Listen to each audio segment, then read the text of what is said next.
With Fabio with Patrice on the fly. Today I show you to tie the rusty spinner. It is trout season around here, and so you should not leave home without having some of these flies in your fly box. I hope you enjoyed the video. We'll see you next week.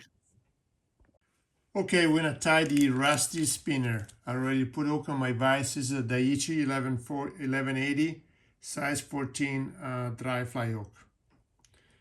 I'm going to use some 70 denier brown thread. I'm gonna lay a base of thread right in the middle of the hook shank, about the middle of the hook shank. And I'm going to make sure that this tag end is tied right over the hook shank. And I'm going to leave this tag right there. I'm going to use it to splice the tail for this fly. Then I want to get 4 white fibbets. You can tie this fly with 2. I like to tie with 4, so I have a little redundancy in case one tail comes off. There's at least another one available, because I'm going to tie 2 on each side of the fly. So now I have the 4 fibbets. Yeah, I have 4. I'm going to lay these on top of the hook shank. And make sure that as I go backwards, they stay on top of the hook shank.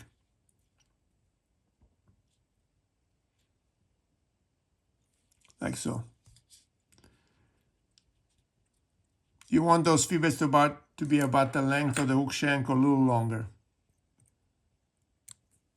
Okay.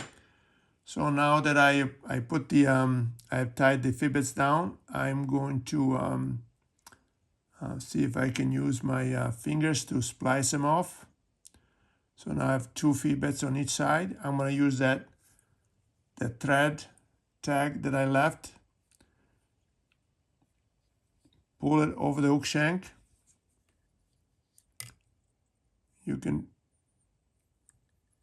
I'm going to use it to again keep those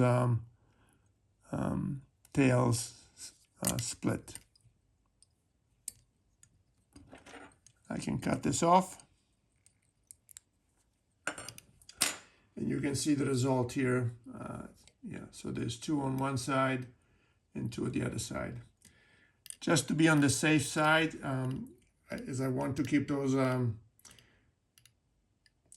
fibers spliced, I'm going to add a little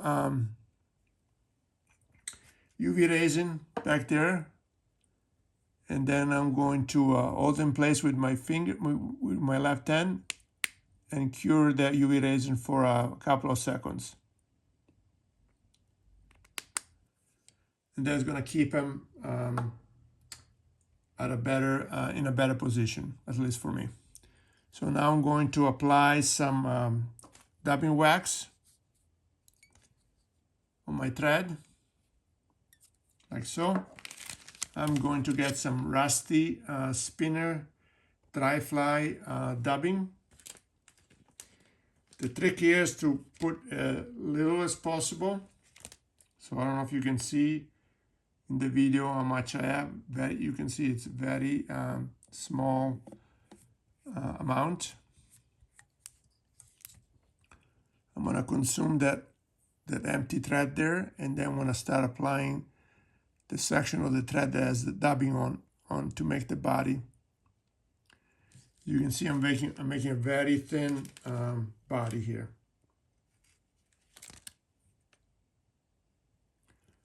I'm going to apply some more. As always, less is better. You can always add more. Taking some off can be difficult.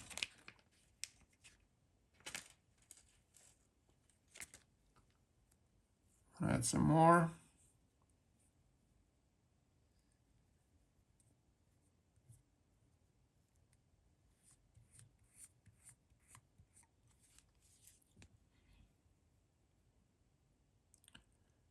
And again, we always want to do our best to to create like a carrot shape body here.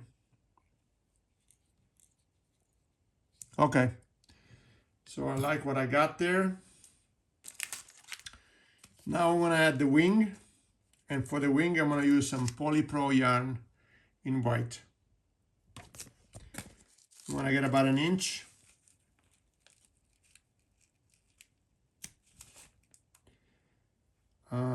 Again, you know, this is size 14 fly, so I'm gonna use the whole amount. As you tie this fly in smaller sizes, you wanna use less of the Polypro yarn for the wing. I'm gonna lay the wing material parallel to the hook, so it helps me set it down. And then I'm going to do some crisscrossing like so.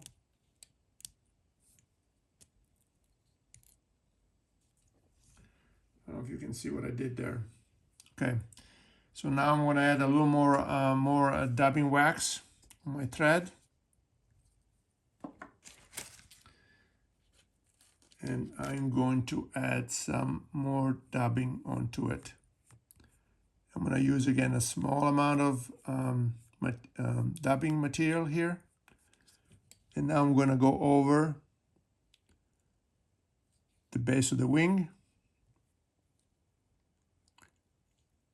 and complete the thorax for this fly.